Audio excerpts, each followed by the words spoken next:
Every story carries a whisper of the soul. Listening isn't enough. Feel it.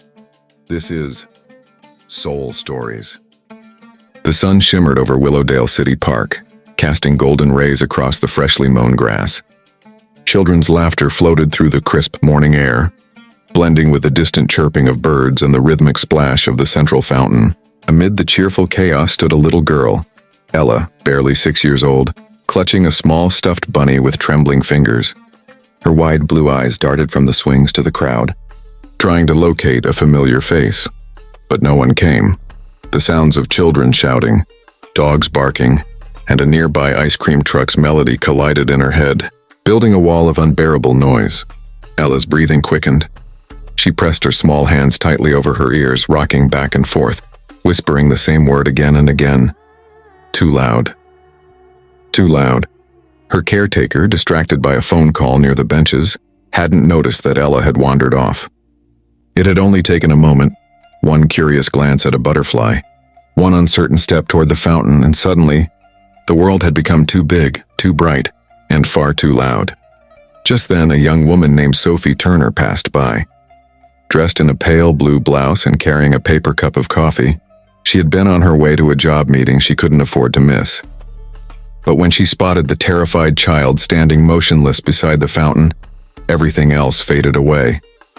She placed her cup down and approached slowly, her movements calm and deliberate. "Hey, sweetheart," Sophie whispered, lowering herself to the child's eye level. "You're okay. You're safe here."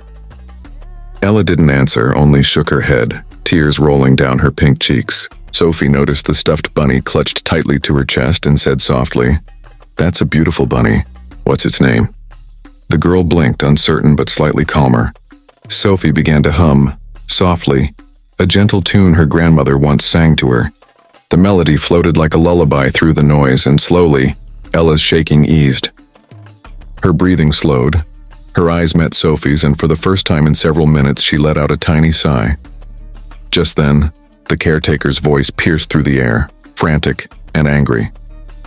"Ella, oh my God, Ella!" She rushed toward them, out of breath. Behind her, the low hum of an expensive black car pulling up broke the fragile peace of the moment. Sophie stood up quickly, uncertain of what was happening. The car door opened, and though she didn't know it yet, this moment was about to change her life forever. The caretaker's voice sliced through the calm like a blade. "You shouldn't have touched her," she snapped, rushing forward and pulling Ella away from Sophie's side. "You could have scared her even more. What were you thinking?" Sophie blinked, stunned by the hostility. I wasn't trying to upset her," she stammered softly. She was frightened. "I just wanted to help." But the caretaker wasn't listening. Her eyes were wide with panic, her hands trembling as she checked Ella from head to toe. "Do you have any idea how sensitive she is?" she hissed. "You can't just approach children like that, especially not her." Sophie's heart sank. She glanced down at Ella, who clung protectively to her stuffed bunny, looking confused and frightened again. The little girl whispered something, but her voice was drowned out by the rising tension. Then the sound of polished shoes echoed across the pavement. From the sleek black car that had just parked, a tall man in a navy suit stepped out. His presence carried authority. Jonathan Hale, the CEO of Hale Enterprises, one of the most powerful figures in the city. Unknown to Sophie, he was also the father of the little girl she had just comforted. He looked toward the scene, his brow furrowing. From a distance, it appeared that an unfamiliar woman was holding his daughter, while the caretaker looked distressed. His expression hardened instantly. "What's going on here?" he demanded. The caretaker, still rattled, blurted out, "Sir, this woman, she was touching Ella. I found her holding her near the fountain." Jonathan's jaw clenched. He didn't ask for details. He didn't see the fear in Sophie's eyes or the calm way she had been helping. All he saw was a stranger near his child. He gave a sharp nod to the caretaker. "Handle it. I don't want to see her near my family again." The words hit Sophie like a physical blow. That afternoon, when she arrived at work, still shaken from the encounter, she was summoned to HR.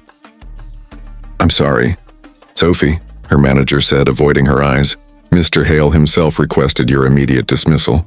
Something about inappropriate behavior. We have no choice." She wanted to protest, to explain what really happened, but the words died in her throat. No one would listen. By evening, Sophie packed her few belongings into a cardboard box, her hands trembling.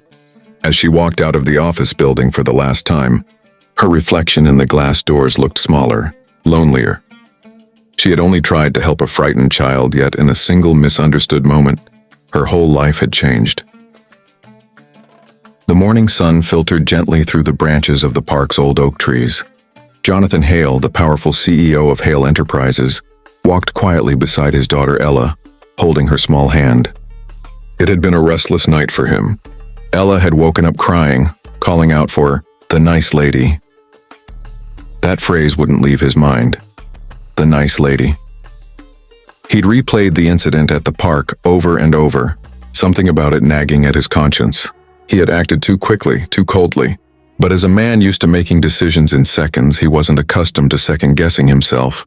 Still, the guilt had followed him like a shadow. Now, hoping to give Ella a calmer morning, he brought her back to the same park. She seemed nervous at first, clutching her bunny tightly, but as soon as they approached the fountain, her eyes brightened. She let go of her father's hand and gasped, "Daddy, the nice lady." Jonathan turned, confused, then froze.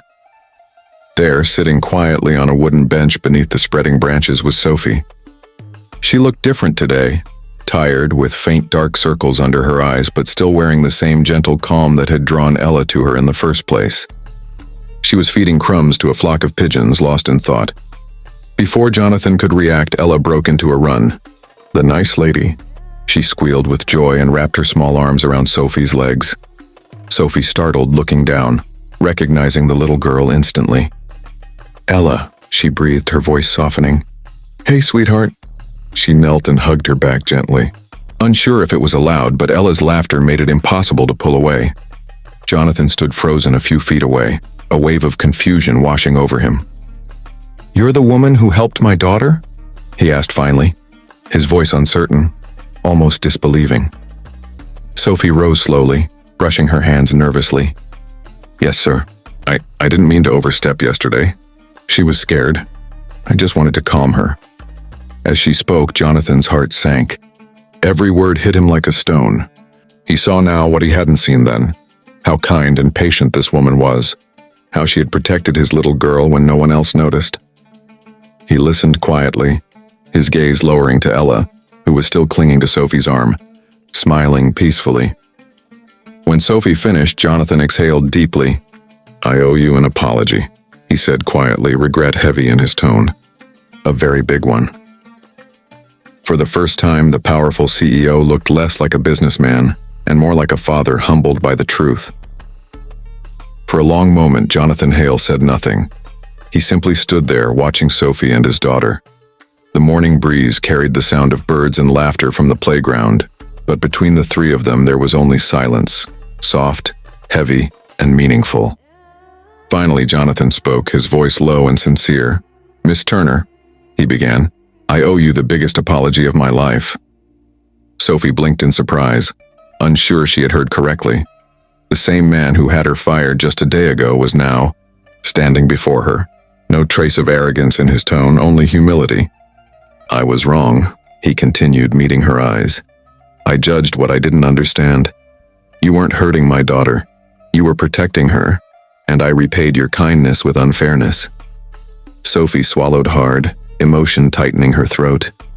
"You don't need to apologize, Mr. Hale," she said softly. "I understand how it must have looked. You were just being a father." But Jonathan shook his head firmly. "No, I was being careless. And careless isn't what my daughter, or people like you, deserve." He paused, glancing down at Ella, who was now holding Sophie's hand as if she never wanted to let go. "Ella doesn't trust people easily, but she trusts you. That means something to me, something I can't ignore." He took a deep breath, then smiled gently. "I want to make things right. I'm rehiring you immediately. Not as a junior assistant, but as Ella's personal care consultant. You'll work directly with her, help her navigate the world, teach us how to be better for her. And of course, with a significant raise." Sophie's lips parted in disbelief. "You don't have to do that." I want to, Jonathan interrupted warmly. Because kindness should never cost someone their job. It should be rewarded. For a moment, Sophie couldn't speak. Her eyes shimmered as tears rolled down her cheeks, tears of relief, gratitude, and quiet joy. Thank you, she whispered. You have no idea how much this means to me. Jonathan smiled faintly. I think I do. Little Ella looked up at them both, tugging Sophie's sleeve. Stay with me? She asked softly. Sophie knelt, hugging her tightly. Always, she promised.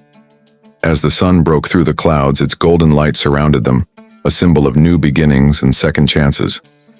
Sometimes, life's greatest blessings don't arrive with fanfare or fortune. They come quietly, hidden in moments of compassion. When one small act of kindness changes not just one life, but two,